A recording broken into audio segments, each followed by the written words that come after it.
Hello and नमस्कार दोस्तों, स्वागत है आपका मेरे यूट्यूब चैनल पर। दोस्तों, आज के इस वीडियो में हम लोग बात करेंगे सेक्शन 143(1) के नोटिस के बारे में। जी हाँ दोस्तों, इनकम टैक्स की साइट पर जो आपकी मेल आईडी या मोबाइल नंबर रजिस्टर्ड होता है उस पर कुछ इस तरीके का मैसेज आता है जिसमें लिखा रहता है ITR for the assessment year 2024 and 25 has been proceed. Intimation order under section 143 subsection 1 has been send to your mail ID. और आपको जो आपकी मेल आईडी पर मेल प्राप्त होता है उस मेल के साथ में इसको नीचे स्क्रॉल डाउन करोगे तो यहाँ पर एक पीडीएफ भी अटैच रहती है। तो जानेंगे दोस्तों आज के इस वीडियो में कि क्या होता है सेक्शन 143(1) का नोटिस, ये नोटिस कितने प्रकार का होता है और इस नोटिस के आने पर आपको क्या एक्शन लेना होता है। यदि आपकी मेल आईडी या मोबाइल नंबर पर इस तरीके का नोटिस नहीं आया है तो उस केस में आप इस नोटिस को कहां से डाउनलोड कर सकते हैं और इस नोटिस के साथ में जो पीडीएफ अटैच रहती है उसको कैसे ओपन करना है, उसका क्या पासवर्ड होता है। तो सबसे पहले बात करते हैं सेक्शन 143(1) का नोटिस क्या होता है। तो दोस्तों, सबसे पहले आपको बता दूं कि इस मैसेज को देख करके आपको बिल्कुल भी नहीं घबराना है और ना ही इस मैसेज को आपको लाइटली लेना है। ये काफी इंपॉर्टेंट मैसेज या मेल होता है जो आपकी मेल आईडी या मोबाइल नंबर पर आपको रिसीव्ड होता है। यानी कि जब आप अपनी ITR भर देते हैं, लेकिन ITR भरने के बाद का जो स्टॉप होता है वो CPC बेंगलोर द्वारा प्रोसेस किया जाता है। यानी कि आपने जो ITR में डाटा दिखाया था और CPC के पास उपलब्ध जो डाटा होता है वो आपस में मैच होता है और मैच होने के बाद में अगर उसमें किसी भी प्रकार की कोई भी मिसमैचिंग नहीं होती, यानी कि जो इनकम डाटा और जो डिडक्शन आपने शो किए थे वही CPC एक्सेप्ट कर लेती है, इनकम टैक्स विभाग उसको एक्सेप्ट कर लेता है, तो उस केस में आपको सेक्शन 143(1) का मैसेज भेजा जाता है। और यदि आपने जो ITR भरा था उसमें आपके किसी भी प्रकार का रिफंड बन रहा था तो इस प्रकार का नोटिस जो सेक्शन 143(1) का होता है उसके आने के 7 दिन के बाद में आपका जो भी रिफंड अमाउंट है वो आपके बैंक अकाउंट में क्रेडिट हो जाएगा। और अगर आपका कुछ भी रिफंड नहीं है ITR में तो इसका मतलब ये है कि आपने जो इनकम डाटा दिया था और जो इनकम डाटा आयकर विभाग के पास उपलब्ध है दोनों आपस में मैच हो चुके हैं और आपकी ITR प्रोसेसिंग कंप्लीट हो चुकी है। अब बात करते हैं ये नोटिस कितने प्रकार का होता है। जनरली दोस्तों ये नोटिस 3 प्रकार का होता है। पहला जो नोटिस होता है जो आप स्क्रीन पर देख रहे हो वो ग्रीन कलर का नोटिस होता है। ये बहुत अच्छा और शुभ नोटिस होता है। इस नोटिस का मतलब है कि आपने अपने ITR में इनकम टैक्स विभाग से कुछ रिफंड मांगा था और वो रिफंड इनकम टैक्स विभाग द्वारा जारी कर दिया जाता है। दूसरा जो नोटिस होता है वो ब्लू कलर में नोटिस होता है। इस नोटिस का मतलब कि ये नॉर्मल नोटिस है, न तो आपका कोई भी रिफंड है और न ही इनकम टैक्स को आपको कुछ टैक्स देना है। और तीसरा जो नोटिस होता है वो रेड कलर का नोटिस होता है। रेड यानी कि खतरे का निशान, जो कि काफी खतरनाक नोटिस होता है। अगर ये इंटीमिनेशन ऑर्डर आपको 143 सबसेक्शन 1 के अंतर्गत रेड कलर में आया है तो इसका मतलब है कि आपकी कोई डिमांड निकल करके आई है जो कि आपको 30 दिनों के अंदर अंदर या तो उसका पेमेंट करना है, या फिर अगर वो डिमांड सही नहीं है तो उस केस में आपको अपना ITR रिवाइज करना होता है। अब बात करते हैं कि सेक्शन 143(1) के इंटीमिनेशन ऑर्डर आने के बाद आपको क्या एक्शन लेना होता है। तो दोस्तों, जब आपको ये नोटिस ब्लू कलर में मिले तो आपको कोई एक्शन नहीं लेना होता है। ग्रीन कलर में मिले तो भी आपको कोई एक्शन नहीं लेना होता है। बस आपको अपने रिफंड के बैंक अकाउंट में क्रेडिट होने का वेट करना होता है जो कि 7 वर्किंग डेज में आपके बैंक अकाउंट में आ जाएगा। परंतु अगर यही नोटिस आपको रेड कलर में मिला है तो इसका मतलब ये है कि आपकी कोई डिमांड है, आपने रिटर्न गलत भर दी थी, तो उस केस में आपको ये इंटीमिनेशन ऑर्डर रेड कलर में आएगा। तो इस डिमांड के केस में आपको ITR को या तो रिवाइज करके डिमांड को खत्म करना है, या फिर आपको लगता है कि जो इनकम टैक्स की डिमांड है वो सही है तो उस केस में जितने रुपए की डिमांड आई है उसका आपको पेमेंट कर देना है। अब बात करते हैं कि कई बार क्या होता है कि आपकी E-फाइलिंग पोर्टल पर या तो आपका मोबाइल नंबर रजिस्टर्ड नहीं होता है या मेल आईडी रजिस्टर्ड नहीं होती है या दोनों ही रजिस्टर्ड नहीं होते हैं। तो उस केस में आपको ये इंटीमिनेशन ऑर्डर कहां से डाउनलोड करना है। तो उसके लिए आपको क्या करना है, सबसे पहले आपको इनकम टैक्स की वेबसाइट incometax.gov.in पर चले जाना है और यहाँ पर लॉगिन का ऑप्शन रहेगा। सिंपली आपको यूजर आईडी में अपना पैन और पासवर्ड डाल के लॉगिन कर लेना है। लॉगिन करने के बाद में आपके सामने कुछ इस तरीके का इंटरफेस आएगा। तो यहाँ पर ऑप्शन रहेगा डैशबोर्ड का, चाहे इस पर क्लिक करो या चाहे इस पर क्लिक करो, सिंपली आपको क्लिक कर देना है। इसके बाद में यहाँ पर ऑप्शन रहेगा E-फाइल, यहाँ पर रहेगा इनकम टैक्स रिटर्न और यहाँ पर ऊपर से दूसरा ऑप्शन रहेगा व्यू फिल रिटर्न। सिंपली आपको इस टैब पर क्लिक कर देना है। फिर यहाँ पर ईयर मिलेंगे, यानी कि जिन जिन ईयर की आपने रिटर्न भर दी है, जिसकी भी प्रोसेसिंग यहाँ पर कंप्लीट हो चुकी है। जैसे यहाँ पर अगर अंडर प्रोसेसिंग हो तो उस केस में यहाँ पर आपको ऐसा इंटीमिनेशन ऑर्डर नहीं मिलेगा, परंतु जब यहाँ पर आपकी ITR प्रोसेसिंग कंप्लीट हो चुकी है तो उस केस में यहाँ राइट साइड में ऑप्शन रहेगा डाउनलोड इंटीमिनेशन ऑर्डर, और जिस डेट को ये ऑर्डर पास हुआ है वो डेट आगे लिखी रहेगी। तो सिंपली आपको इस पर क्लिक कर देना है, तो उस केस में यहाँ पर एक इंटीमिनेशन ऑर्डर डाउनलोड हो जाएगा। अब ओपन होने के लिए पासवर्ड मांगेगा, तो इसका पासवर्ड होता है आपका पैन नंबर स्मॉल लेटर में, फिर आपकी कंप्लीट डेट ऑफ बर्थ बिना किसी स्पेशल कैरेक्टर के DD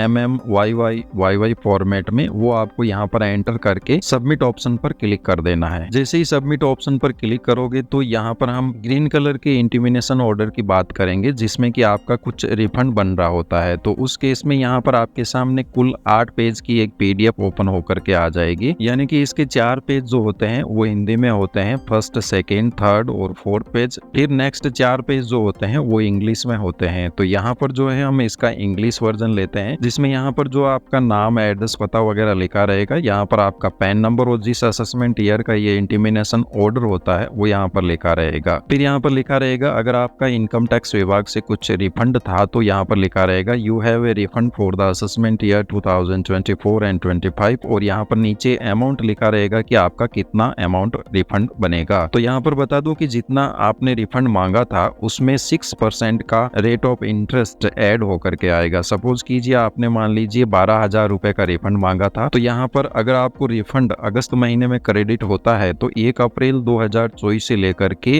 अगस्त की जिस डेट को क्रेडिट हुआ है वहां तक 6% आपको इंटरेस्ट मिलके मिलेगा। तो यहाँ पर नीचे स्क्रॉल डाउन करोगे तो यहाँ पर date of filing, ITR type वगैरह रहेगा। फिर यहाँ पर रिटर्न का डिटेल रहेगा, first serial number, particulars, reporting head, और यहाँ पर 2 कॉलम मिलेंगे आपको। फर्स्ट कॉलम मिलेगा as provided by tax payer, यानी कि आपने इनकम टैक्स विभाग को क्या डाटा दिया था, और as computed under section 143 subsection 1, यानी कि इनकम टैक्स विभाग ने आपने जो डाटा दिया था उसको कंसीडर करते हुए कौन कौन से डाटा को उठाया है। तो यहाँ पर आप देखोगे जो आपने टोटल इनकम दी थी, यानी कि टैक्स पेयर ने कितनी दी थी, जितनी ही इनकम टैक्स विभाग ने एक्सेप्ट कर ली है। उसके बाद में यहाँ पर आपने कितना टैक्सेस पेड किया था वही यहाँ पर आ रहा है। बट अगर रिफंड के केस में देखोगे, आपने जो TDS कटा था वो क्लेम किया था 17,580 रुपए, और यहाँ पर आपको रिफंड मिला है 18,020 रुपए का। तो इट मीन्स कि आपको यहाँ पर 6% के हिसाब से रेट ऑफ इंटरेस्ट 1 अप्रैल से लेकर के जिस दिन ये इंटीमिनेशन ऑर्डर पास होता है उस दिनांक तक आपको 6% के हिसाब से ब्याज भी मिलेगा। इसको नीचे स्क्रॉल डाउन करोगे तो यहाँ पर पूरी की पूरी डिटेल दी रहेगी। इसके बाद में नीचे स्क्रॉल डाउन करोगे तो यहाँ पर जो आपका टैक्स कटा था और इस टैक्स पर जो आपको रिफंड मिला था, इंटरेस्ट अंडर सेक्शन 244A के तहत 6% इंटरेस्ट आपको मिला था 438 रुपीज। तो वो ऐड होकर के आपका जो टोटल रिफंड अमाउंट बना था 18,018 रुपए, उसको नेक्स्ट शून्य के फिगर में राउंड ऑफ कर दिया जाता है। यानी कि अगर यहाँ पर 18,014 होता तो यहाँ पर 18,010 रुपए का रिफंड मिलता, और अगर 15 या 15 से अबव होता है तो उसको नेक्स्ट जीरो के फिगर में राउंड फिगर करके 18,020 रुपए का रिफंड आपके पास किया गया है। इस प्रकार का ये इंटीमिनेशन ऑर्डर होता है जिसमें कुछ नोट भी लिखे रहते हैं। तो इस प्रकार दोस्तों आज के इस वीडियो में हमने जाना कि अगर आपके पास इंटीमिनेशन ऑर्डर आता है, चाहे ग्रीन कलर में हो, चाहे यहाँ पर ब्लू कलर में हो, चाहे आपके पास रेड कलर में हो, तो उसका क्या मतलब होता है, उसके आने पर आपको क्या एक्शन लेना होता है, अगर आपको ये नहीं मिला है तो आप उसको कहां से डाउनलोड कर सकते हैं, इत्यादि बातों के बारे में। धन्यवाद दोस्तों, जानकारी अच्छी लगी हो तो चैनल को सब्सक्राइब और वीडियो को लाइक जरूर कर दीजिएगा।